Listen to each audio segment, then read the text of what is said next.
네, 오늘의 말씀은 사도행전 6장 1절에서 7절입니다. 신약 사도행전 6장 1절에서 7절까지 제가 한 절 읽고 여러분들이 한 절 읽고 교독하겠습니다. 그때 제자가 더 많아졌는데 헬라파 유대인들이 자기의 가부들이 매일의 구제에 빠짐으로 히브리파 사람을 원망하니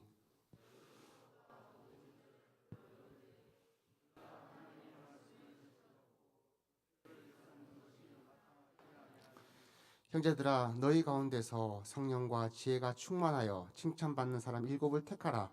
우리가 이 일을 그들에게 맡기고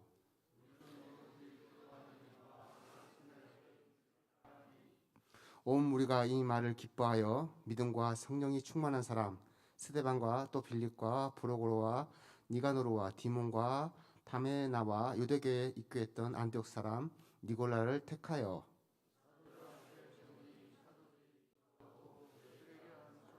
같이 읽겠습니다. 하나님의 말씀이 점성왕성하여 예루살렘에 있는 제자의 수가 더 심히 많아지고 허다한 제사장의 무리도 이 도에 복종하니라. 아멘.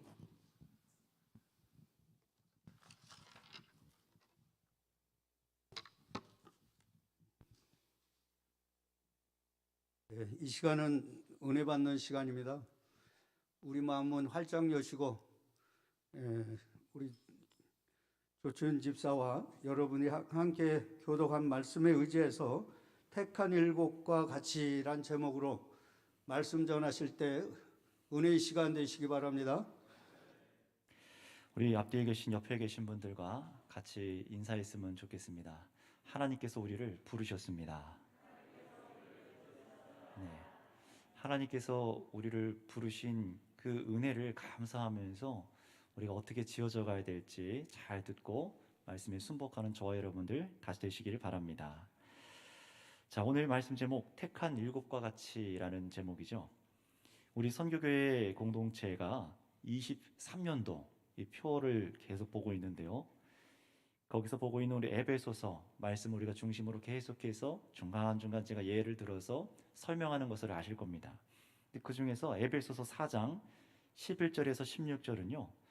목회자와 성도들이 무엇을 해야 하는지 아주 명확하게 말씀해주고 있었죠. 11월 달에 이 본문을 주일 오전에 제가 강해 설교로 증거를 한 적이 있습니다. 에베소서 4장 11절에서 16절까지를요.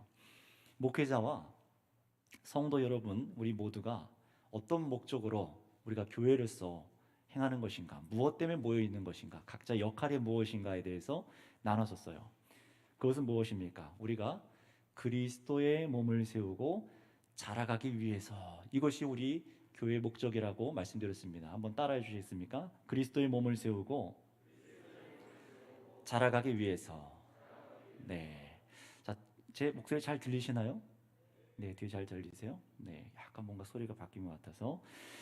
우리 교회의 목적은요, 그리스도의 목적으로 그리스도의 몸을 세우고 자라가기 위해서다라고 말씀드렸습니다. 그런데 이 그리스도의 몸을 세우고 자라간다는 말이 어떤 의미였습니까? 결코 이 건물을 크게 중축하거나 사람을 많이 전도하는 것을 의미하는 것이 아니라는 것을 말씀드렸었어요. 그런데 세상 사람들, 교회와 성경을 모르는 사람들은 어떻습니까? 교회를 세상의 사업체들 중에 하나와 같이 생각하는 사람들이 있죠. 근데 그런 생각 갖고 있는 사람들은요, 자신들이 이해하는 교회는 어떤 교회여야 되냐?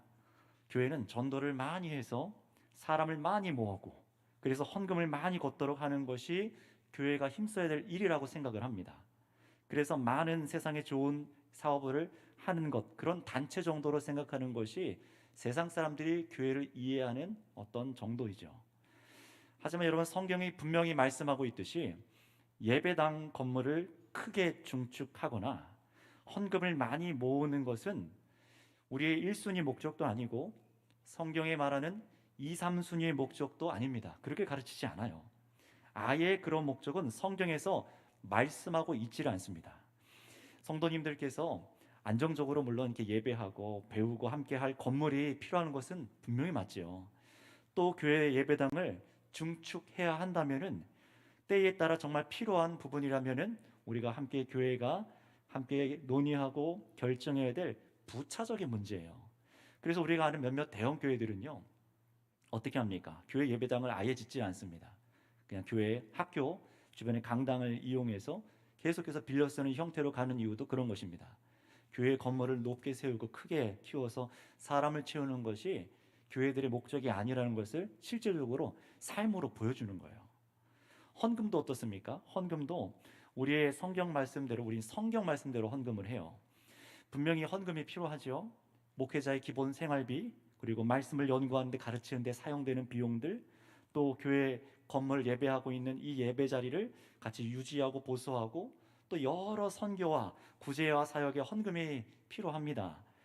하지만 여러분 기억하세요. 헌금을 많이 모으는 것 자체는 결국 교회의 목적이 아니라는 사실이에요.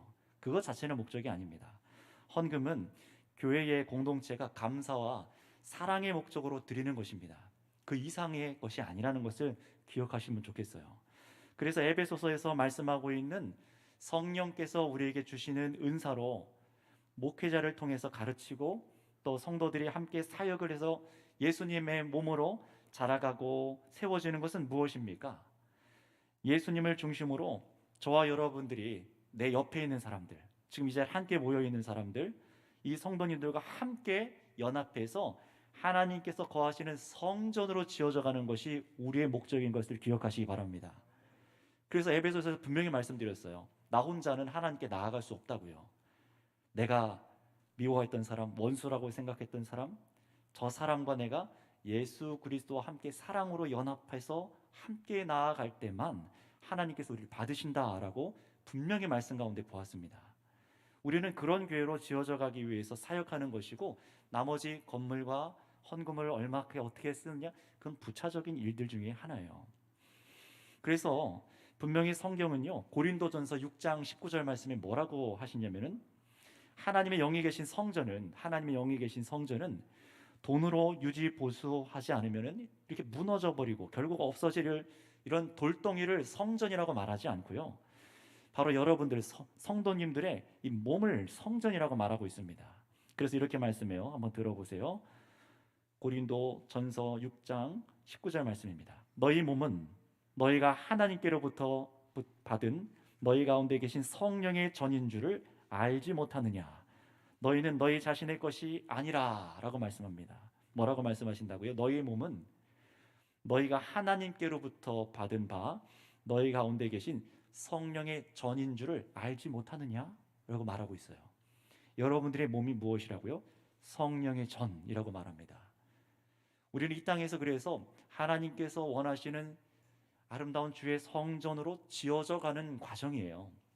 시작되었고, 예수님을 믿을 때, 예수님께서 재림하실 때 우리 성도들이 영원히 하나님과 함께하는 그런 성전으로 지어지는 겁니다. 그래서 에베소서 2장 20절에서 22절에도 어제 우리가 신방했던 우리 김희순 우리 집사님 가정에도 이 본문 말씀을 가지고 설교를 했었었는데요. 에베소서 2장 20절에서 22절도 찾아보시면은 우리가 무엇을 자라가게 해야 되는지, 교회로서 뭘 자라가게 해야 되는지 더 선명하게 말씀해 주고 있습니다. 우리 한번 찾아서 한번 같이 읽어보도록 할까요? 에베소서 2장 20절에서 22절 말씀입니다. 지금 우리가 이 기관장님들로서 성도님들이 무엇을 목적으로 해야 되는지를 알게 하기 위해서 지금 이 본문들을 찾아서 읽는 겁니다. 에베소서 2장 20절에서 22절까지 말씀이 되겠습니다. 한번 같이 20절부터 읽어볼까요? 시작. 너희는 사도들과 선지자들의 터 위에 세우심을 입은 자라. 그리스도 예수께서 친히 모퉁이 돌이 되셨느니라. 그의 안에서 건물마다 서로 연결하여 주 안에서 성전이 되어가고, 너희도 성령 안에서 하나님이 거하실 처소가 되기 위하여 그리스도 예수 안에서 함께 지어져 가느니라. 아멘. 저와 여러분들이 건물로 비유되고 있죠. 여러분의 몸을 건물로 비유해서 우리가 예수님 안에서 연합돼서 커다란 무엇이 되게 한다고요? 성전이 되게 한답니다. 절대 이 건물이 성전이 아니에요. 무엇이 성전입니까? 따라하겠습니다. 우리 자신입니다. 우리 자신이 성전이에요. 예수님께서 하신 일이 바로 이 일입니다. 우리는 예수님을 믿는다면 이 일에 힘을 써야 되는 거예요. 내가 하나님께서 거하시는 성전으로 거룩하게 온전하게 말씀에 순종하여 사랑하도록, 오늘 오전 말씀이죠. 그 말씀대로 우리가 지어져가는 성전이 되어가도록 예수님께서 우리 가운데 오신 거예요. 저와 여러분들이 하나님께서 택하여 부르신 이유는 분명합니다. 하나님이 부족해서가 아니라 사람들이, 저와 여러분들이 하나님께서 거하시는 처소로 날마다 지어져가는 것이 하나님의 뜻이고, 바로 우리 목회자들과 우리 성도님들이 함께 바라고 해야 될 사역이라는 거예요. 여러분, 이것이 선명해야만 우리가 신앙생활에 방황하지 않고 내가 뭘 헌신해야 될까, 여러분 하나님 앞에 헌신하고자 하는 마음들이 있으시잖아요. 그 방향들을 선명하게 할 수 있습니다. 하나님을 위해서 내가 헌신하는데 무엇을 위해 한다고요? 우리가 거룩한 성전으로, 하나님이 거하실 처소로 지어져 가는 데에 사역을 해야 된다는 거예요. 자, 그러기 위해서 우리는 무엇에 열심을 내야 될까요? 그 답을 에베소서에서도 우리가 보았지만 오늘 본문 사도행전의 이 교회의 형태가 달라지는 시점의 기록인 이 사도행전 6장에서도 교회가 무엇에 열심을 내었는지 그 본질을 보게 하십니다. 이것을 잘 기억하면서 한번 볼 텐데요. 먼저 우리 6장 1절, 사도행전 6장 1절 말씀을 다 같이 한번 읽어볼까요? 같이 읽겠습니다. 시작. 그때에 제자가 더 많아졌는데 헬라파 유대인들이 자기의 과부들이 매일의 구제에 빠짐으로 히브리파 사람을 원망하니. 아멘. 자, 먼저 보세요. 그때에 라고 하고 있어요. 뭔가 한 시점을 가리키고 있죠. 그때에 제자들이 더 많아졌는데 라고 하고 있어요. 이 초대교회가요, 이 초대교회 공동체가 예수님의 제자들이 점점 굉장히 많아졌다는 얘기를 하는 겁니다. 근데 이제 잘 보시기 바랍니다. 교회에 성도가 늘었다고 하지 않아요. 그렇게 말하지 않고 그냥 등록하고 그냥 한번 와볼까 아무렇게 믿고 교회 안에 구경꾼으로 있는 사람도 요즘은 성도라고 등록카드 이렇게 해서 성도님 부르지만 사실 그렇게 부르는 건 아니죠. 그 숫자까지 교세로 포함해서 통계를 써서 교회가 성장했다라는 단어를 쓰는 교회들이 있어요. 하지만 초대교회는 그렇게 말하지 않습니다. 초대교회가 부흥했다라는 표현들은요, 제자가 많아졌다라는 겁니다. 예수님의 제자들이 교회 안에 세워졌다라는 거예요. 왜냐하면 그렇게 된 이유를 이 앞에 5장 42절에 분명하게 말하고 있습니다. 우리 한번 앞에 본문도 읽어볼까요? 사도행전 5장 42절 말씀입니다. 같이 읽어보겠습니다. 시작. 그들이 날마다 성전에 있든지 집에 있든지 예수는 그리스도라고 가르치기와 전도하기를 그치지 아니하니라. 아멘. 잘 보세요. 이것이 굉장히 중요한 거예요. 이것이 교회의 사역이었고 많은 제자들이 세워진 배경입니다. 우리들이 지금 무엇을 하는 자들인지를 다시 한번 생각하게 하는 구절이죠. 오늘 우리가 이 성경에서 말하고 있는, 저와 여러분들이 성경에서 말하고 있는 교회라면은, 동일한 교회라면은, 동일한 교회의 본질을 갖고 있는 저와 여러분들이라면은 어떤 사역을 하라는 것입니까?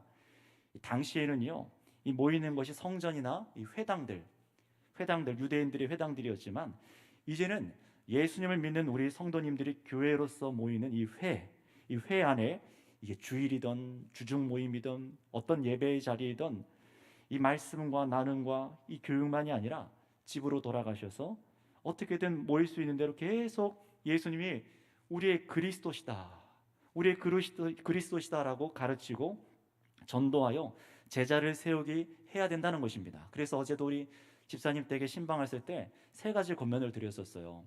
여러 가지 쭉 3가지 권면을 드리고 꼭 적어주세요라고 해서 우리 집사님께서 옆에서 열심히 적으셨어요. 열심히 적으셔서 우리 부탁드렸습니다. 제가 돌아가고 나서 우리 가족분들과 꼭 이걸 나눠주세요.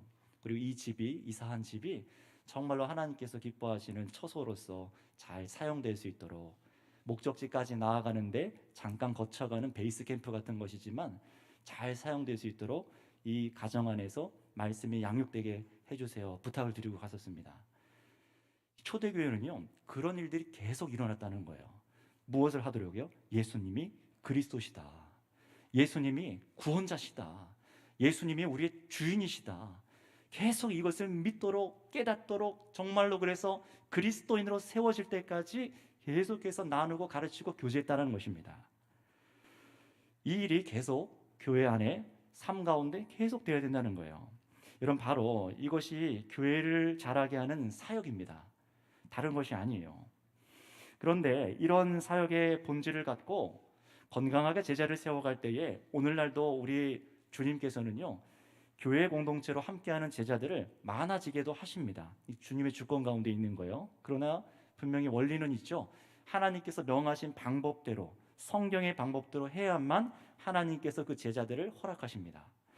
오늘 이 사도행전 초반에 나오는 교회도 마찬가지였어요. 처음에 사도행전 1장 15절을 보면은요, 제자들의 수가 마가의 다락방에서 기도했던 제자의 수가 120명 문도라고 했습니다. 많지 않은 숫자였어요. 그 당시 유대에서 모여서 예수님을 믿고 간절하게 주님의 성령의 오심을 간절히 기도했던 제자들이 120명이라고 말하는 거예요. 그런데 지금 6장에 이르러서 사도행전 6장까지 시점에 오고 나니까 이 사도들의 사역을 통해서 예수님을 그리스도시다, 예수님이 진짜 그리스도시다, 죽고 부활하신 분이 정말 우리의 그리스도시다, 이렇게 믿고 고백하고 믿고 살아가는 제자들이 굉장히 많아졌다는 거예요. 초대교회가 새로운 국면을 맞이하게 된 겁니다. 그래서 교회의 본질을 위해서는요, 이 많아진 제자들과 함께 교회로 지어져가는 사역의 형태를 이제 달리해야 될 때가, 그런 시기가 온 거예요. 그래서 그때에 라고 말하는 겁니다. 이 부분을 여러분 잘 들어주세요. 이 부분에서 실패한 교회들이 많기 때문에 그래요. 한 가지 예를 한번 들어보겠습니다. 우리 현실적인 상황이요, 우리 교회 성도님들도 결코 작은 수가 아닙니다. 120명보다도 더 많은 숫자예요.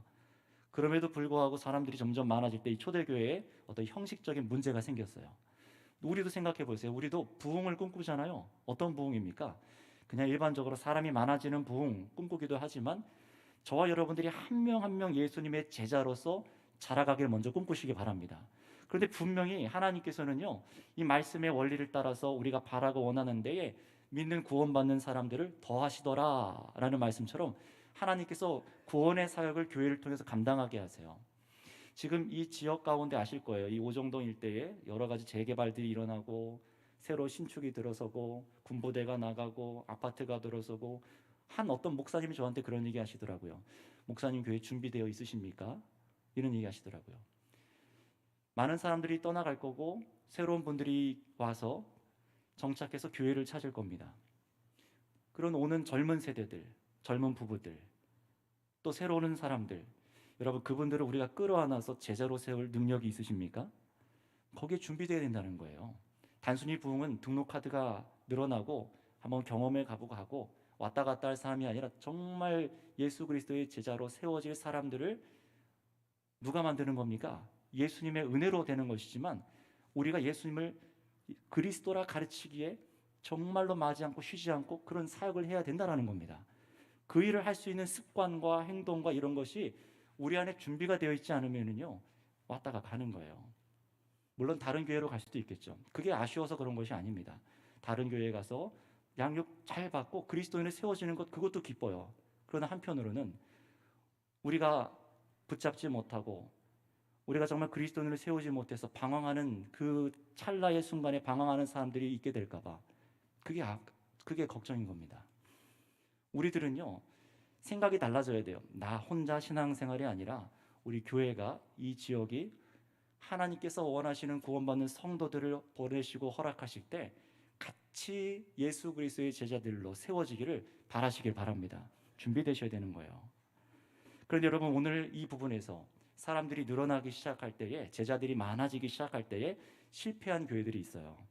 오늘날도 분명히 예수님을 그리스도라고 가르치고 전도하는데 주님께서 분명히 제자들을 세워주십니다. 우리 교회 안에 예수님의 제자들이 세워지는 것처럼. 그런데 교회된 제자들이 적을 때도 문제가 있을 수 있지만, 이 모이는 성도님들이 점점 많아지면은요, 그만큼 이 사역이 건강하게 이루어지기 위해서는 구조적인 변화가 필요합니다. 정말로 그래요. 그게 뭐냐면은, 어떤 변화가 필요하냐면 교회에 리더들이 세워져야 된다는 거예요. 리더들이 세워져야 돼요. 잘 기억하셔야 돼요. 그냥 막 교회가 자라가는 것이 아닙니다. 저와 여러분의 모두의 사명으로 우리가 하나님께서 거하실 성전으로 예수님을 중심으로 함께 지어가고 자라가기 위해서는요, 예수님을 그리스도라 가르치고 전도하고 그의 합당한 삶과 사역이 교회 안에 바르게 일어날 수 있도록 새로운 리더들을 계속 세워야 된다는 겁니다. 그래서 제자들이 많아진 이 초대교회처럼 오늘날 우리 교회들도 구원받는 성도님들과 제자로 세워지는 사람들을 주님께서 더 많아지게 하실 때는요, 건강한 교회 사역을 위해서 반드시 교회와 함께할 리더들을 필요로 한다는 거예요. 그것을 가장 잘 보여주는 본문 중에 하나가 오늘 이 사도행전 6장 말씀입니다. 그래서 오늘 이 본문으로 우리는요, 목회자들 그리고 우리 기관장님들 역할이 무엇인지를 생각해 볼 수가 있어요. 물론 오늘 말씀은 간략하게 먼저 말씀드리지만 뒤에 가서 자세히 말씀드리겠지만, 이 본문은요, 교회 안에 7 집사님들을 세웠다라는 얘기가 아닙니다. 12를 이어갈 교회의 7 차세대 리더를 세우는 본문이에요. 이건 나중에 더 자세히 얘기할 텐데요. 그럼에도 불구하고 이 본문을 통해서 앞에 길게 말한 우리 교회들의 사역, 목적, 교회가 제자들이 많아질 때에 생길 수 있는 갈등의 한 종류를 오늘 알게 되고, 그 갈등들을 어떻게 우리 교회가 풀어가야 될까, 어떻게 사역해야 되는지 그 답을 얻을 수가 있습니다. 기관장님들이 이 지혜를 갖고 계셔야 된다는 겁니다. 교회가요. 자, 그 답으로 교회는 뭘 했다고요? 한번 따라해 주시겠습니다. 7명의 리더를 세웠습니다. 7을 택하여 리더로 세웠어요. 7명의 리더들로 무엇을 하게 했는지, 그래서 또 어떤 원리로 세웠는지, 그래서 교회의 목적을 어떻게 이루게 하셨는지를 오늘 말씀을 통해 깨닫고 우리가 이 동일한 원리로 하나님께서 사역하시는 교회로 지어져 가시기 바랍니다.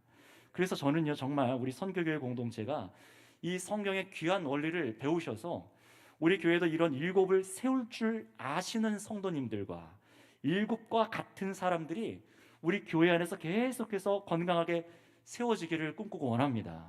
정말 그러셔야 되지 않겠습니까? 나 혼자 신앙생활 잘하고 끝나는 게 아니라 여러분의 자녀분들, 또 새롭게 구원받아서 그리스도인으로 세워지는 사람들, 지금 앉아있는 우리 청년들과 위에 다음 세대들, 다 이런 주님의 신실한 7과 같은 사람들로 세워지길 바라셔야 되는 거예요. 그러니 여러분, 지금까지 우리 수고하신 우리 기관장님들을 얼마나 애쓰셨는지 제가 다 알지 못할 정도로 하나님께서 그 수고를 기억하실 줄 믿습니다. 근데 여러분의 사역의 역할과 마음가짐이 오늘 말씀으로 다 잡아지시고요, 그래서 또 다른 리더를 또 세울 때, 내가 또 리더로 활동하고 또 다른 리더들을 함께 또 세울 때 우리가 어떻게 일꾼들을 세우고 그 목적을 무엇으로 헌신해야 되는지 그 마음을 오늘 잘 하나님 앞에 드리실 수 있기를 바랍니다. 자, 그래서 우리 한번 6절 말씀 읽어보도록 할게요. 본문 6절입니다. 함께 읽겠습니다. 시작.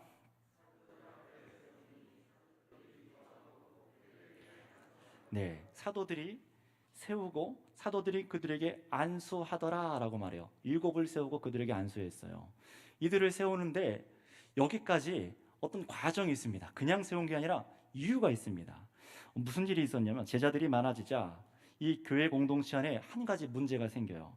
1절에 뭐라고 말하냐면요, 다시 보시면은 제자가 많아지니까 헬라파 유대인들이 자기의 과부들이 매일의 구제에 빠짐으로 히브리파 사람을 원망하니라는 문제가 발생했습니다. 여러분, 우리는요, 교회 성도들이 많아지면은, 사람들이 많아지면 별로 문제가 없을 것이다, 그 교회는 그렇게 생각할 수 있지만 아닙니다. 오히려 문제도 더 큰 문제가 발생하기도 하고, 적은 인원이 모여있는 교회와 또 다른 종류의 문제를 겪게 될 수도 있어요. 우리 교회도 마찬가지일 수 있습니다. 여기 보시면 이 초대교회는 어떤 문제에 직면했습니까? 금방 읽으신 것처럼 예수님의 제자가 된 사람들 중에 헬라 지역에서, 그리스 지역에서 살다 와서 이 그리스어, 로마어를 쓰는 유대인들과 이 본토 토박이 히브리어를 쓰는 히브리파 유대인들, 예수님 믿는 사람들이 섞여서 교회 안에 구성이 되어 있었어요. 근데 문제는 뭐냐면은, 이 교회 안에 단순히 인종 출신의 문제가 아니라 헬라파 유대인 출신의 이 과부들이 매일매일 받는 이 구제에서 빠지게 된 거예요. 제외가 된 겁니다. 그런 이상한 일이 발생한 겁니다. 불공평한 구제가 일어나고, 그러니 이 헬라파 이 과부분들이 원망하고 불평하는 일들이 교회 안에 생기게 된 거예요. 여러분, 당시 문화에서는요, 여성들이 혼자 직접적으로 일을 할 수가 없었기 때문에 사회에서 남편이 만약에 죽는다 그러면은요, 이 여인이 과부가 되어서 경제적인 어려움에 처할 수밖에 없었던 구조입니다. 하지만 여러분, 구약 성경 말씀처럼 또 신약에서도 그랬고, 이 초대교회는요, 사랑의 원리로 교회 안에 과부가 된 사람들에게 매일매일 구제를 했어요. 매일매일 구제를 했습니다. 정확히는 구제의 헌금을 나누어 줬어요. 그래서 사도행전 4장 34절에서 37절 말씀을 보면은 성도들이 어떻게 했다고 나오죠? 자신들의 재산을 다 팔아서 사도들 앞에 두면은 사도들이 그 공동 헌금으로 과부들에게 나눠주는 사역들을 한 겁니다. 과부만이 아니라 정말로 교회 안에 가난한 사람들에게 그걸 나눠주는 사역을 했다라는 거예요. 자, 여기서 한 가지 보시면은 이 초대교회의 사역은요, 식탁 교제를 위한 봉사들이 있었고, 돌봄이 있었고, 구제의 사역이 있었고, 그 일을 위해서 재정적인 일들도 사역 속에 포함되어 있었습니다. 이 사역에 더해서 말씀을 증거하는 사역도 있었던 거예요. 그런데 이 초대교회 공동체가 사람이 점점 많아지면서 이 구제의 공동 기금으로 구제가 잘 이루어지도록 사용됐어야 되는데 거기서 제대로 못하고 재정 실패가 일어난 거예요. 제대로 재정이 사용되지 않은 겁니다. 자, 그렇다면 여러분, 이 초대교회 사도들은 어떻게 이 문제를 해결했을까요? 되게 민감하지 않습니까? 먹는 문제, 재정 사용하는 문제, 굉장히 민감한 문제로 서로 원망하기 시작했어요. 여러분, 어떻게 이 일을 헤쳐갈 수 있을까요? 모든 제자를 이제 회집하기 시작했어요. 교회의 모든 성도들을 소집하고 어떻게 합니까? 이 문제를 꺼내놓고요, 공론화하기 시작합니다. 한번 따라해 주실까요? 문제를 드러내라. 예, 문제를 드러내는 거예요. 파헤쳐서 누구를 정죄하려는 것이 아니라 이 문제 우리 어떻게 하나님 앞에서 해결할 수 있을까요? 그 생각을 하는 겁니다. 그래서 문제를 공론화하고 그 문제를 해결할 대책을 사도들이 발표를 합니다. 무슨 대책인지 보기 전에 한번 먼저 보세요. 이 사도들이 중심으로 해서 치리를 하고 있는 중이었어요. 그런데 이 사도들을 중심으로 한 재정 사용의 실패로 제대로 구제 사역이 되지 않았다는 얘기가 좋은 얘기입니까? 나쁜 얘기입니까? 그냥 상식적으로 보기에 별로 얘기하고 싶지 않은 얘기일 수 있잖아요. 기분 좋은 일이 아니죠. 막 생겨난 교회예요. 그리고 막 제자들이 늘어서 주변에 이미지가 있을 거 아닙니까? 근데 안 좋은 얘기를 굳이 이렇게 공론화해서 끊을 필요가 있을까요? 그냥 쉬하거나 덮어두거나 그냥 뒤에서 해결하면 될 것 같은데 이 사도들은 전혀 그렇게 하지 않았다는 것을 이 초대교회에서 보여주는 겁니다. 오늘날 모습과는 다르죠.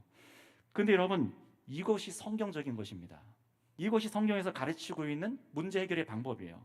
왜냐하면 이거는 기분 나쁠 일도 아니고 숨길 일도 아니기 때문에 그렇습니다. 오늘 본문은 분명히 제자들이 많아져서 구제 사역에 행정적인 문제가 발생했다고 합니다.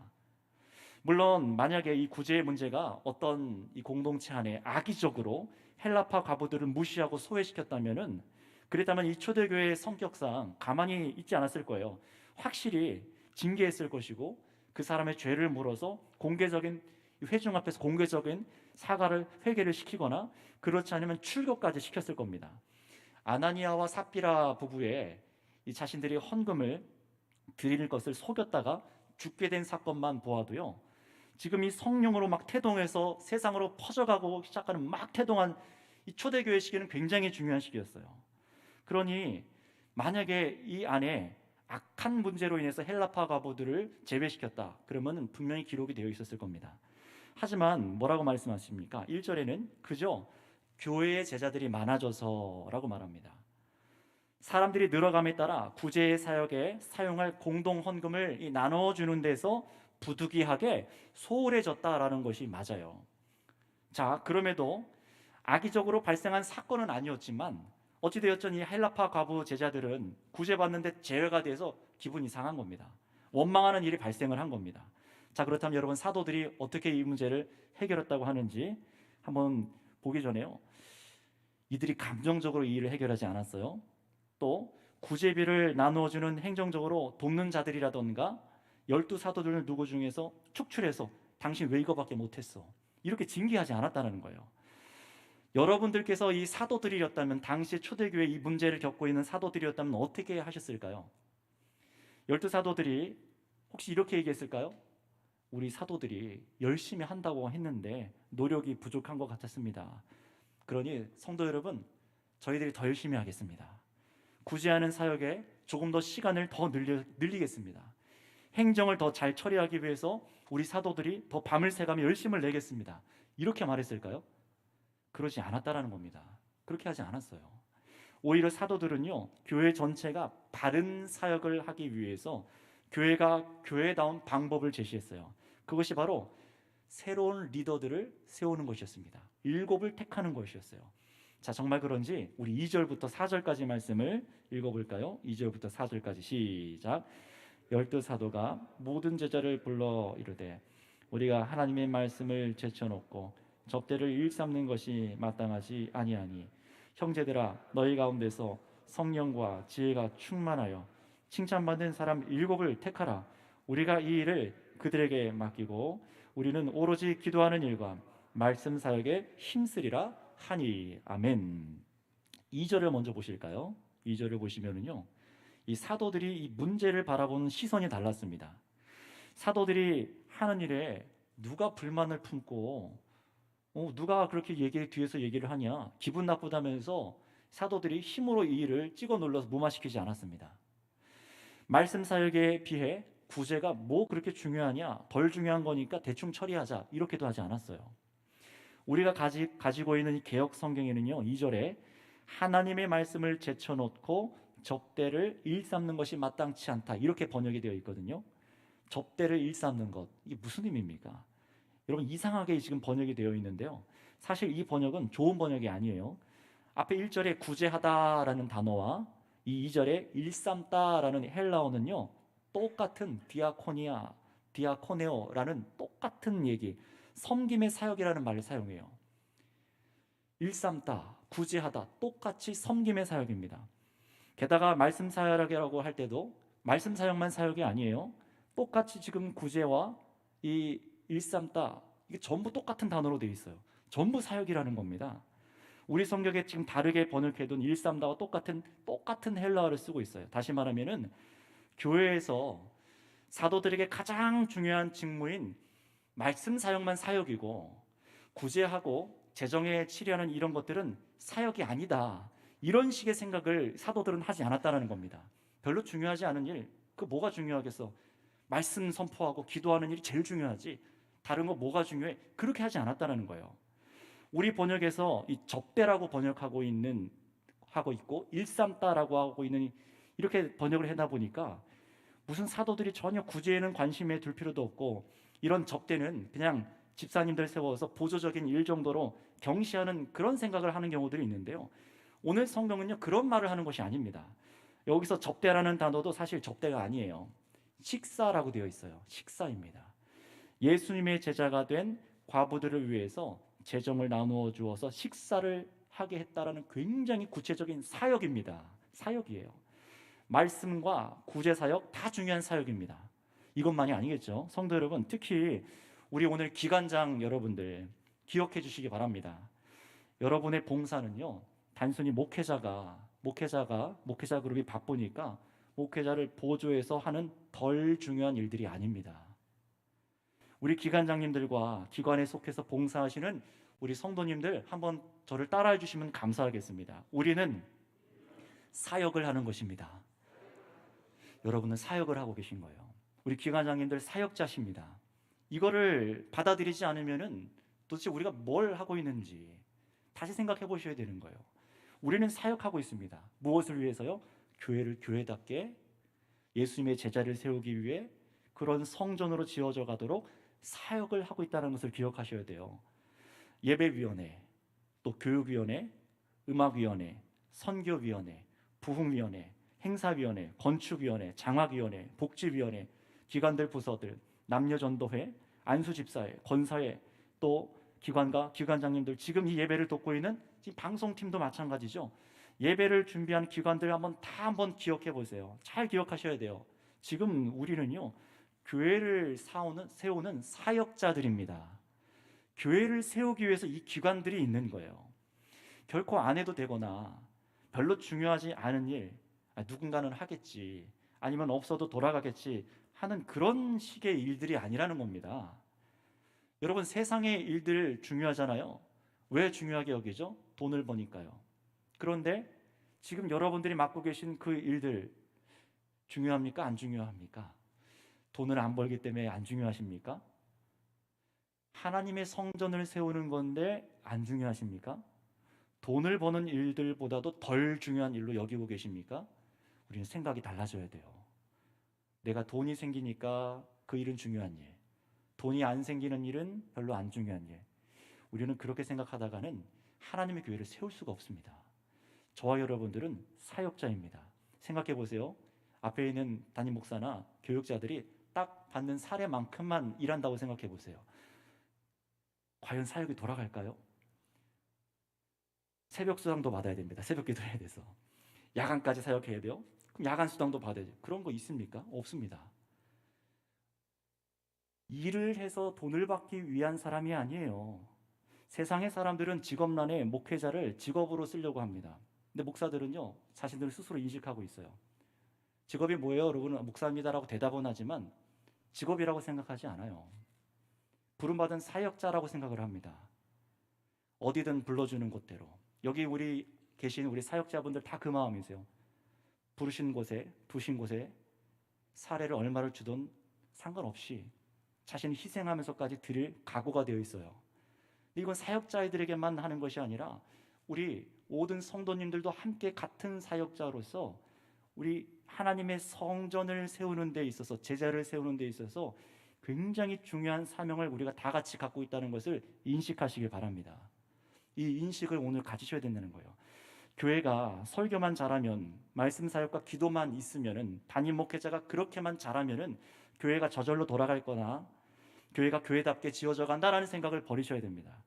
오늘 12사도들은요, 그래서 구제를 위한 바른 재정 출납을 귀한 사역의 일부로 보았습니다. 그럼 그렇게 중요한 일들 다 사도들이 하지 왜 다른 리더를 세웁니까? 라고 할 수 있지만, 구제 역시 중요한 사역이지만 사도들에게 우선적으로 내려놓을 수 없는 말씀과 기도의 사역에 더 집중을 하겠다, 그 얘기를 하는 것뿐입니다. 구제 사역이 안 중요해요, 그 얘기 아니라 사도에게 가장 먼저 해야 될 말씀과 기도 사역에 우리 조금 더 집중을 하겠습니다. 사람이 너무 많이 늘어나다 보니까 감당할 수가 없습니다, 그 얘기를 하는 거예요. 제자의 수가 적으면은 돌봄과 가르침과 재정과 구제 등 사도들이 다 해볼 수 있겠죠. 하지만 오늘 이 초대교회에서 보시는 것처럼 사람이 많아지면 불가능합니다. 제자들의 수가 많아질수록 해야 할 행정과 돌봄, 구제, 재정 사용 등 일들도 늘어나게 돼 있어요. 처음에 개척했던 교회와 계속해서 조직화된 교회, 조직교회라고 하면은 장로님들이 일정 인원이 되는 교회를 조직교회라고 하거든요. 그만큼 성도님들 인원수당 장로님들을 세우게 되어 있는데, 이런 조직교회가 되면 그만큼 새로운 행정들이 필요한 겁니다. 그런데 이렇게 사람이 점점 많아지면은 이전처럼 사도들 소수로는 안 되는 거예요.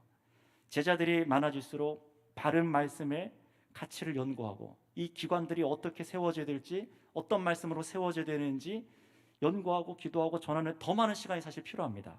우리 교회도 결코 작은 교회가 아니거든요. 그래서 쭉 붙여놓은 우리 구역 기관장님들 기관을 쭉 보면, 야, 이분들 다 한 번씩 만나야 되는데, 저는 그 생각 갖고 있어요. 우리 기관장님들 다 만나서 우리 기관을 이렇게 세우면 좋겠습니다. 만나고 싶어요. 그래서 한번 그런 자리들도 만들어 갈 겁니다. 근데 한두 기관이 아니더라고요. 야, 언제 다 할까? 구역장님들도 만나야 되지, 신원들도 만나야 되지, 우리 기관장님들도 만나야 되지, 장로님들도 만나야 되지. 시간이 부족해요. 혼자서 할 수가 없다라는 거예요.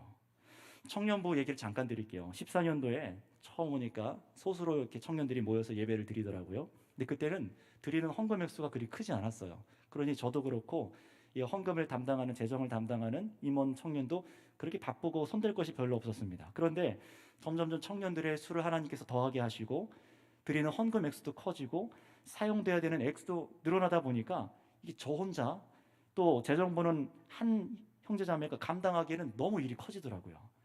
그런데 그렇다고 제가 글에 다 붙어 있을 수 없잖아요.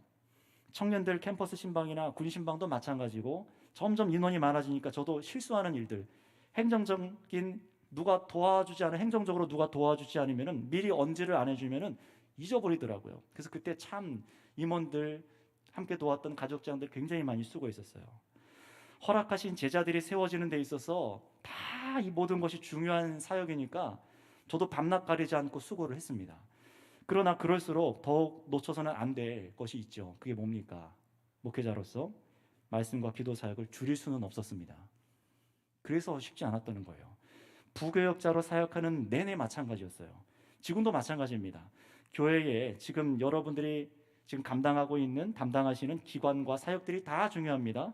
한 분 한 분이 다 중요한 사역자세요. 그런데 여러분, 그 일들을 감당하시는 분들이 만약에 여러분들이 오늘 헌신하시고 마음을 들이셨는데 헌신한 기관장님들과 부서장님들이 멈춰보세요. 더 리더들이 세워져야 되는데 세워지지 않으면 어떻게 됩니까? 기관장님들 중에서는요, 몇 개씩 그 사역을 하고 계신 분들이 계세요. 옆에서 보면 막 가슴이 아파요. 어떻게 힘든지 아니까요. 그 빈자들이는 또 어떻게 해야 합니까? 사역자들이 메꿔요. 그럼에도 불평하지 않고 사명으로 알고 어떻게든 해냅니다. 하지만 그 일이 장기화되면 될수록 힘들어져요. 소수의 열심을 내는 기관장님들, 이 사역이 과중되다 보니까 지치고 더 풍성한 사역을 못하는 경우들도 봅니다. 그걸 보고 있는 목회자의 마음은 어떨까요? 그게 사실은 근데 당연한 거예요. 기도 많이 하면 그냥 그게 메꿔지는 것이 아닙니다. 저도 부목사로 계속해서 사역할 때 아시는 분들은 아실 거예요. 혼자 주중에 차량 세대를 다 관리해야 돼요. 우리 같이 함께 하셨던 분들이 없을 때는 혼자 세대를 다 기름 넣어서 왔다 갔다 하고, 세대를 다 검사받아 왔다 갔다 하고, 고장 수리하러 다닙니다. 자동차 검사하면 한 대 갔다가 하고 오고, 또 한 대 갔다 오고, 또 한 대 갔다 오고, 그러면 하루가 다 가요. 이것만인가요? 보일러도 관리해야 돼요. 예배시설, 기타시설, 비품관리, 교회 정수기들 전부 관리해야 되고, 차량 운행도 뛰어야 됩니다. 예배 준비하는 부분들, 또 신앙에 문제가 생기는 분들 찾아가서 상담해 줘야 되고, 리더들이 부족하면 그 자리를 그럼 누가 합니까? 이 일들을요. 모든 것을 목회자가 해야 되는데 못하는 거예요. 하더라도 한계가 생깁니다.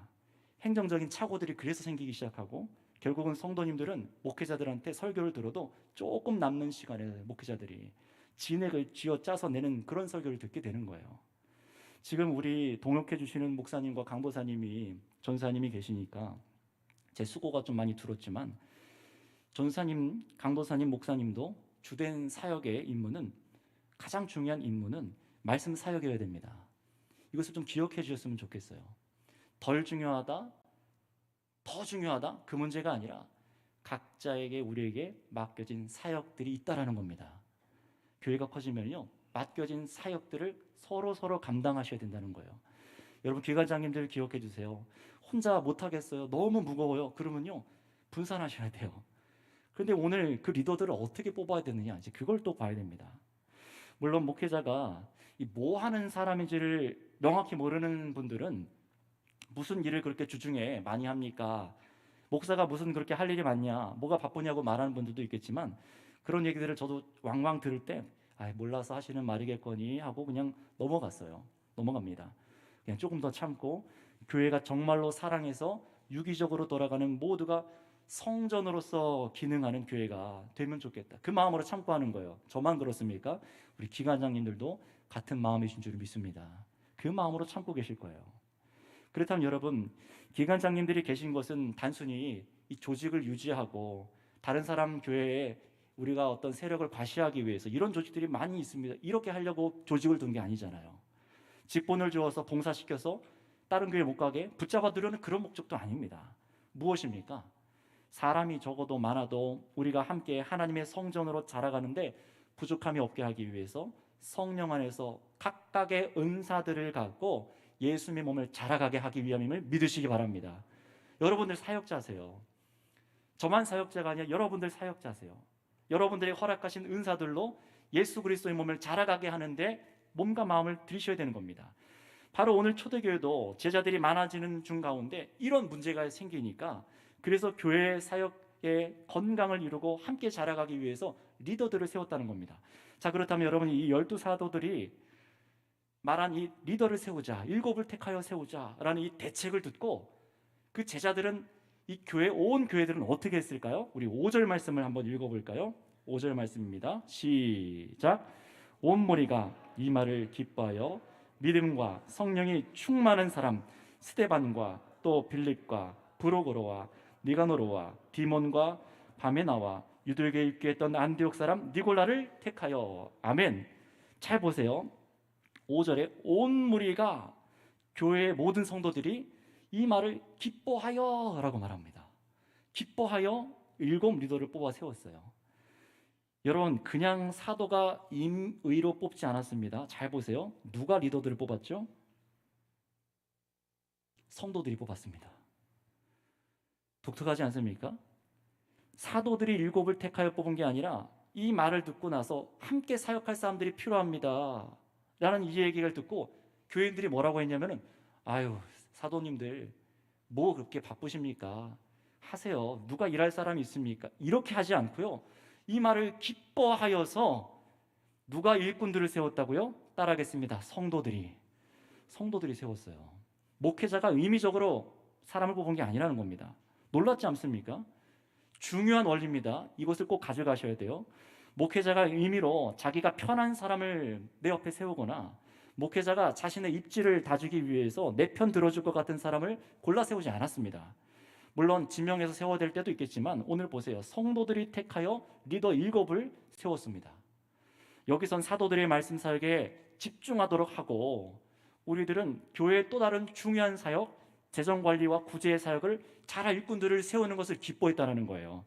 자, 그런데 여러분, 이 원리는 정말로 중요한 기준입니다. 오늘날도요. 우리 선교교회도 이렇게 성도님들이 리더로 세울 수 있는 기준을 분별할 수 있으면 좋겠고요. 또 리더로 택함 받을 수 있는 우리 성도님들이 다 되어갔으면 좋겠습니다.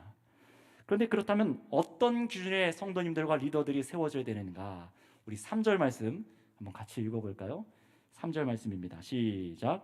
형제들아 너희 가운데서 성령과 지혜가 충만하여 칭찬받는 사람 7을 택하라. 우리가 이 일을 그들에게 맡기고. 아멘.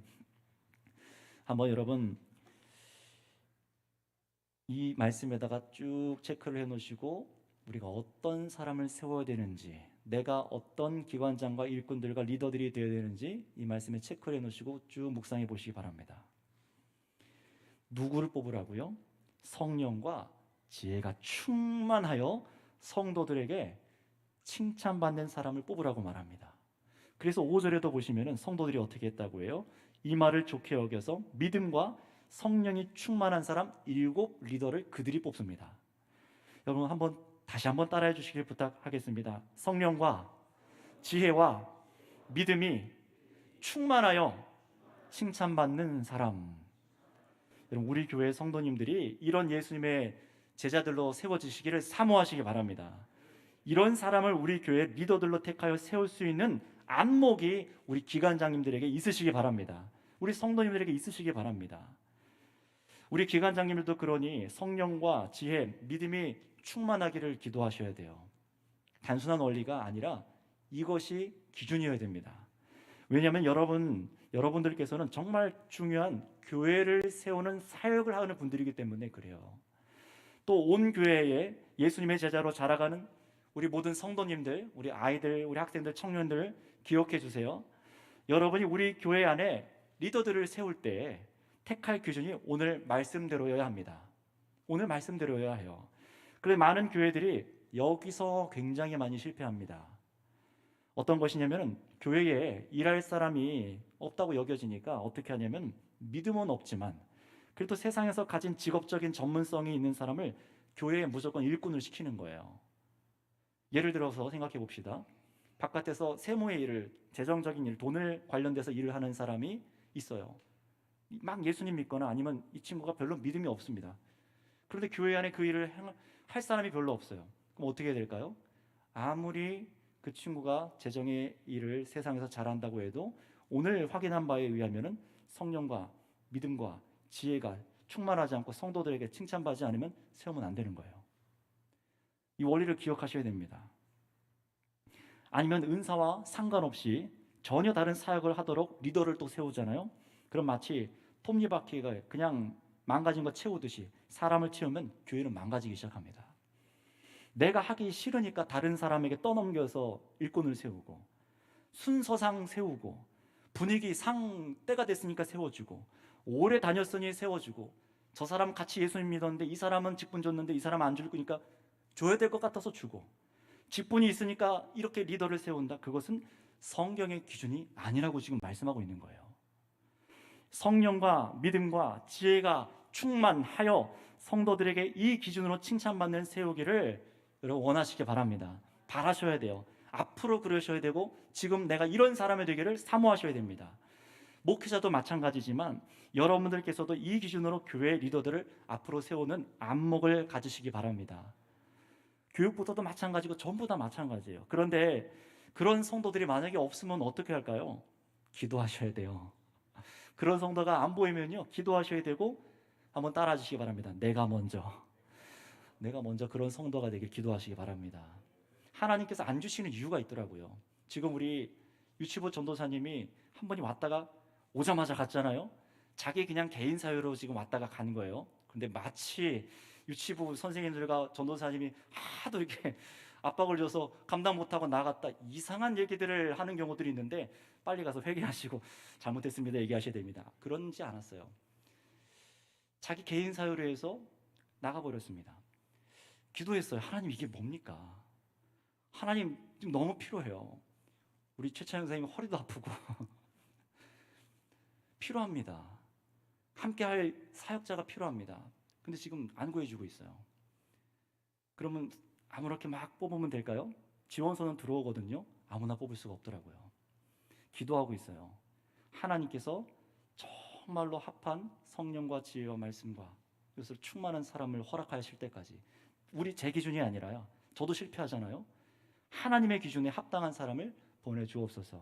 그리고 우리 사역자들이 먼저 그렇게 준비되게 해주세요. 우리 교육부서가 그런 사람들로 준비되게 해주세요.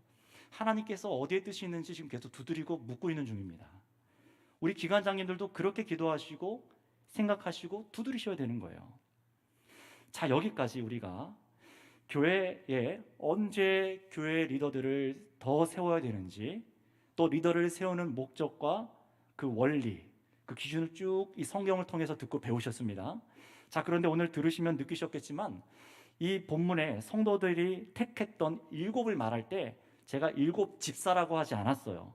왜냐하면은 이들은요, 정말 여러분들께서 저도 그랬지만 흔히 들었던 7 집사가 정말 아니기 때문에 그렇습니다. 7이라고 되어 있어요. 성경 원어에는 집사라는 디아코니아라는 단어가 아예 없습니다. 이들은 7 집사가 아니에요. 간혹 이렇게 얘기할 수 있어요. 무슨 소리입니까? 사도행전 21장 8절에 분명히 빌립 집사라고 되어 있는데, 여러분, 근데 그렇게 말하시는 분이 계실까 봐 미리 말씀드립니다. 우리 성경에는 사도행전 21장 8절에 빌립 집사라고 되어 있지만 원어에는 집사라는 디아코노스라는 단어가 없어요. 오직 이 집사라는 단어는 어디 성경에만 기록되어 있냐면은 우리 대한민국 개역 한글 개역 개정에만 집사라는 단어가 삽입되어 있습니다. 헬라어 원어 성경이라던가 세번역 공동번역 영어 성경에도 이들은 집사라고 하지 않아요. 이들은 재정 사역과 구제 사역을 위해 택함 받은 리더들은 분명하지만 이들은요, 뒤에 가면요, 안수도 해요. 능력의 일도 합니다. 전도자들로서 12사도의 뒤를 이어서 사역하는 다음의 차세대 리더들이에요. 사도행전에 그래서 가면요, 뒤로 가면 갈수록 12사도의 이야기는 점점 없어지고 뒤에 스데반과 빌립이라던가 오늘 이 세워진 7 중에 그리고 바울과 같은 리더들이 나온 이유가 그런 겁니다. 점점점 이 리더들은 앞에 12는 사라지고 새로운 7이 세워지고 사역을 하는 거예요. 이들을 오늘날로 말하면은 목회자들이라고 얘기해요. 그러니 오늘 본문을 이해하실 때 이들이 집사라고 우리가 습관적으로 많이 듣고 얘기했잖아요. 하지만 그렇게 성경을 읽게 하던 것을 좀 멈추셨으면 좋겠습니다. 이들은 분명히 교회의 7 리더들이었어요. 그리고 2절에도 보면은 12사도가 라고 우리에게 그렇게 번역되어 있지만 그냥 12이라고만 되어 있습니다. 사도라고 되어 있지 않아요. 의도적으로 그렇게 말을 한 겁니다. 다음 리더가 세워지고 있는 것이다 라고 말하는데 우리 번역에는 뭐라고 되어 있습니까? 사도, 12사도라고 되어 있죠. 이렇게 사도와 집사를 삽입해서 이 번역 편찬된 이유가 분명히 있을 겁니다. 하지만 어떤 신학적인 근거도 없어요.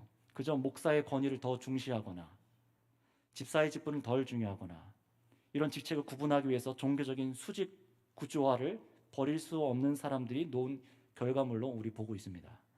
그런데 여러분, 오늘 본문이 이 설교 초반에 말씀드렸듯이 집사를 세우는 본문이 아니라 교회의 리더, 목회자를 세우는 교회의 문제를 해결하는 방식임에도 오늘 이 기관장 허신예배 본문으로 선택한 이유가 있습니다. 이 원리가, 이 리더들을 세우는 원리가 목회자와 모든 리더들, 직분자와 기관장님들이 세워지고 사역하는 원리와 똑같기 때문에 그래요. 똑같기 때문에 그렇습니다. 목사만 이런 원리를 뽑는 게 아니라 우리 안에 리더들도 이 원리로 세워져야 된다는 겁니다. 사랑하는 우리 성도님들, 그리고 헌신하시는 우리 기관장님 모두 여러분들, 기관에 또 수고하고 사역하는 모든 성도 여러분들, 우리는 세상과 다른 일을 하는 사람인 것을 믿으시기 바랍니다. 다른 일을 하기 위해서 부름받은 것을 믿으시기 바랍니다. 세상과는 다른 기준으로 어려움을 극복하는 자들입니다. 무엇을 위해서요? 헌신하되 하나님의 성전을 지키기 위하여, 가장 영광스러운 하나님의 임재가 영원히 거할 우리가 그런 성전으로 지어져 가기 위하여. 이 세상은 다 없어지고 돌로 된 성전도 없어지겠지만 예수님 재림하실 때 영원히 하나님과 함께하여 거할 성전으로 지어져 가기 위하여 정말 놀라운 사역을 하고 있다는 것을 믿으시기 바랍니다. 그 일을 위해서 목회자는 말씀, 사역 여러 가지들을 하지만 성도님도 함께 사역자가 되어서 교회가 교회답게 성전답게 지어져 가도록 사역하는 거예요. 여러분, 하나님께서 예수님 안에서 우리를 택하셨습니다. 그리고 우리는 예수님의 제자가 되어서 예수님의 몸된 교회를 세우기 위해서 또 우리 안에 사람을 택합니다. 오늘 초대교회는 그래서 7을 택했어요. 그러니 여러분, 오늘 들으셨던 원리들이 우리 교회의 선교교회의 건강한 원리들로 적용되기 원합니다. 그리고 이렇게 동역할 수 있도록 기도하세요. 우리가 이런 성도들로 지어져 가게 하여 주옵소서.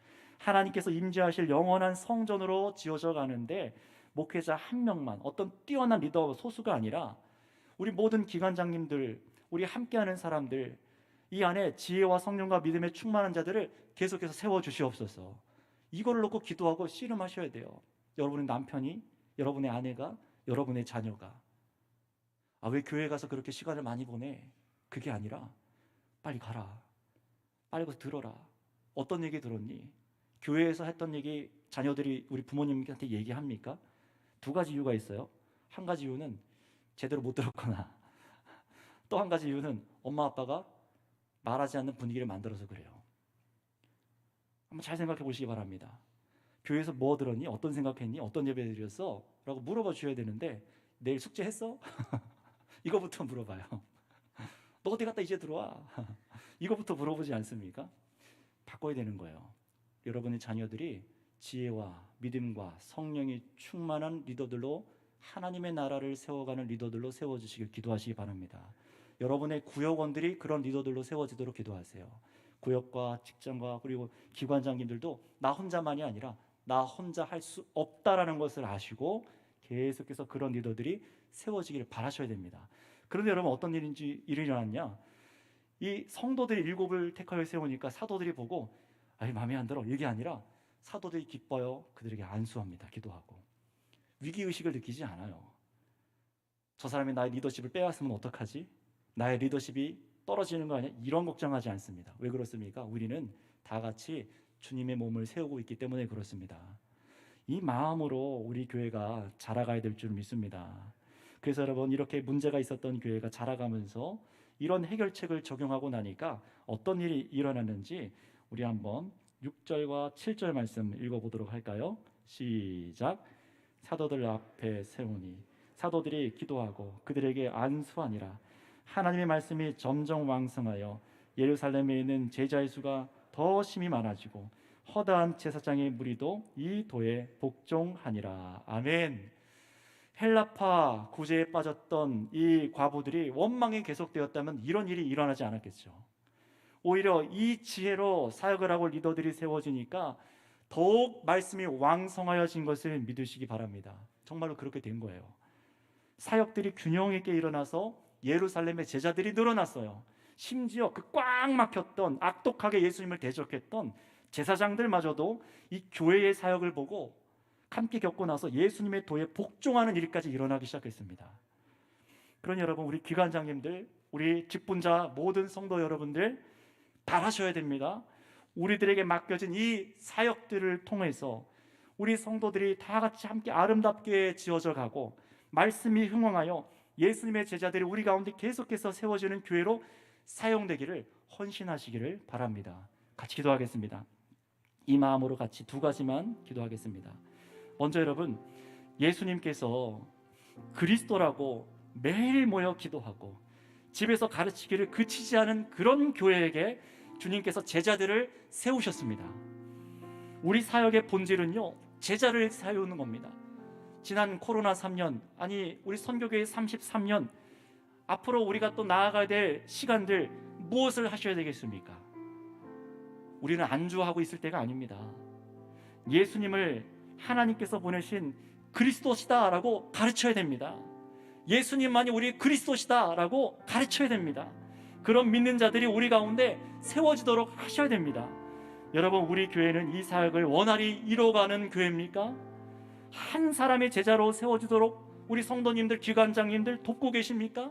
가르치고 헌신하고 이 일을 위해서 봉사하고 거룩한 성전으로 세워져가고 계십니까? 여러분, 우리는 이 일에 애쓰고 힘써야 되는 사역자들인 것을 오늘 다시 한번 상기하시기 바랍니다. 그런 일에서 이렇게 기도할까요? 먼저 이 사역들이 우리의 사역을 통해 하나님 세워지게 하여 주옵소서.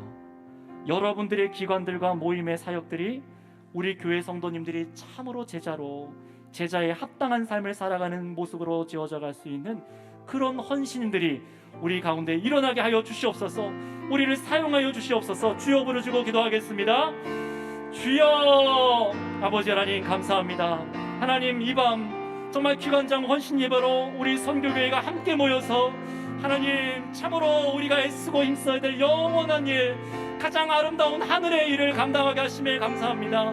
이 말씀을 듣고 우리가 헌신하여 살아가는 이 세상의 일들이 무엇인지 깨닫게 하여 주셔서 하나님 참으로 주께서 기뻐하시는 정말 제자 세우는 일, 참으로 우리가 예수 그리스도의 제자가 되어 성전이 되는 일로 우리가 이 일을 위하여 헌신하고 마음을 들이고 있는지 돌아볼 때에 하나님, 저희들 부족합니다. 연약합니다. 하나님, 주님, 제가 너무나 부끄럽습니다. 하나님 아버지, 저의 죄악을 용서하여 주시옵소서. 저의 부족함과 저의 아버지 무능함과 저의 능력 없음을 용서하여 불쌍히 여겨 주시옵소서. 하나님 아버지, 우리 선교교회 수많은 아버지 기관장님들과 일꾼들과 하나님 리더들을 세우시는데 하나님께서 정말 이 사역을 위하여 노력하라고 함께하기 위하여 세우신 귀한 리더들인 줄을 믿습니다. 하나님 아버지, 함께 이 지혜와 충만히 넘쳐나게 하여 주시사 우리가 이 일을 힘쓸 수 있는 교회가 되도록 자라가게 하여 주시옵소서. 우리의 열심이 다른 것이 아니라, 우리의 수고가 다른 것이 아니라 바로 이 사명을 위하여, 이 본질을 위하여 애쓸 수 있는 교회가 되게 하여 주시옵소서. 하나님, 정말 한 명 한 명을 제자로 세우는 일에 최선을 다하게 하여 주시옵소서. 예수님을 그리스도라 증거하게 하여 주시옵소서. 가르치게 하여 주시옵소서. 하나님 감사합니다. 마지막으로 기도하겠습니다. 이번에는 우리 기관장님들을 위해서 집중해서 기도했으면 좋겠습니다. 하나님, 우리 기관장님들에게 믿음과 지혜와 성령의 충만함을 허락하여 주시옵소서. 또 새롭게 세워질 리더들을 우리 가운데 허락하여 주시고 이 성경의 기준으로 세워질 은혜를 우리에게 부어주셔서 주님, 우리 선교교회 공동체가 건강히 서서 더욱 예수 그리스도의 제자가 세워지기에 합당한 주님의 몸으로 건강하게 자라는 교회가 되게 해달라고 이 시간 주여 한번 우리 간절히 부르시고 기도하도록 하겠습니다. 주여. 아버지 하나님 감사합니다. 감사합니다. 사랑하는 우리 기관장님들을 세우시사 하나님 참으로 사역하는 이 일들을 감당하여 하나님의 교회를 아름답게 세워가게 하시는 줄을 믿습니다. 우리가 이 땅에 사라지고 없어질 것이 아니라 영원한 것, 하나님의 임재를 바라보고 살아가는데 하나님, 이 믿음으로 지혜와 정말 아버지 지혜와 하나님 정말 칭찬받는 아버지 성령의 충만함이 가득한 자들로 우리 하나님, 우리 기관장님들 세워주시옵소서. 각 기관마다 하나님 감당할 때에 이 마음으로 사역하게 하여 주시고, 또한 아버지 우리 선교교회에 새로운 리더들이 또 세워질 때에도 오늘과 같은 이 성령의 원리로 세워져서 우리가 참으로 주께서 사용하시기에 합당하고 유용한 도구가 되게 하여 주시사 하나님 아버지, 참으로 주께서 기뻐하시는 교회로 무장되게 하여 주시옵소서. 하나님 성령의 아버지 은혜로 정말 지혜로 충만함으로 칭찬받을 일꾼들로 우리가 세워질 수 있는 은혜를 베풀어 주시옵소서. 오늘 이 마음을 바라게 하여 주신 주님, 사모하게 하여 주신 주님 감사합니다. 감사합니다. 사랑의 주님 감사를 드립니다. 이 늦은 밤에도 마음을 들여 교회로 지어져 가기 위하여 자신들을 드린 하나님, 우리 성도들과 또 기관장님들을 기억하시는 줄을 믿습니다. 불러 세워주시고 말씀을 듣게 하시고 이 마음을 공급하여 주셨사오니 주님, 이 사명을 감당할, 사역을 감당할 지혜와 능력을 부어 주시옵소서. 그래서 주님, 우리 안에 충만히 채워진 이 일들을 통하여서 하나님, 우리가 한 목적, 참으로 예수님이 그리스도시다 라고 가르치고 전하며 정말 우리가 예수 그리스도 안에서 합당한 성전으로 지어져 가게 하여 주시옵소서. 이 일을 위하여 애쓰는 아이부터 어른까지 장년 모두가 한 목적과 한 뜻 되어 나가는 선교교회 모두가 되게 하여 주시옵소서. 감사드리며 우리 구주 예수님의 이름으로 기도드렸습니다. 아멘.